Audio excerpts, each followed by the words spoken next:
কাছে এবারের রোজাটা একেবারে অন্যরকম। পরিবার ছাড়া সবকিছুই অসম্পূর্ণ, তাই না? যেমন বিয়ের পর প্রত্যেকটি মেয়েরই কিন্তু রমজান মাস পরিবারের সবাইকে ছাড়াই কাটাতে হয়। বিশেষ করে প্রথম রোজাটা কিন্তু শ্বশুর বাড়িতেই করতে হয়। বাকি মেয়েদের মতো আমারও কিন্তু ঠিক তাই। আমার বিয়ের পর থেকে বড়জোর শেষের দিকে দু একটা রোজা বাবা মার সাথে করার সুযোগ হলেও কিন্তু প্রথম রোজাটা শ্বশুর বাড়িতেই করতে হয়। কিন্তু তারপরও আমার কাছে কোনোবার রোজাতে তেমন একটা খারাপ লাগেনি, কারণ প্রত্যেকবার রোজায় শ্বশুর শাশুড়ির সাথে থাকে। কিন্তু এবার একটু খারাপ লাগছিল ইফতার করার সময়, কারণ ওনারা রাজশাহীতে আছেন। আসলে যারা দূরে থাকে তারাই বুঝে পরিবার ছাড়া ইফতার সেহরি করতে কেমন লাগে। সবাই মিলে বসে ইফতার করার আনন্দটাই কিন্তু অন্যরকম।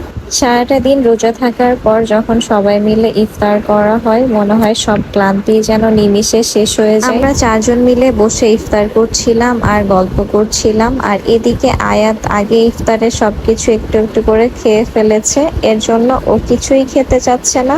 আর আমার ছোট বোনটা আমার কাছে থাকলে আমার সব খারাপ লাগাই কেন জানি দূর হয়ে যায়। আমি মাঝে মাঝে ভাবি যারা বাইরের দেশে থাকে বা যারা অনেক দূরে থাকে তাদের আসলে কেমন লাগে পরিবার ছাড়া এই রমজান মাসটা। এখানে আয়াতকে দেখে আমার ছোটবেলার কাহিনী মনে পড়ছিল, যখন রোজা থাকতাম না আর ইফতারের আগে সবকিছু খেয়ে ফেলতাম আর ইফতারের সময় কিছু খেতে ইচ্ছা করতো না।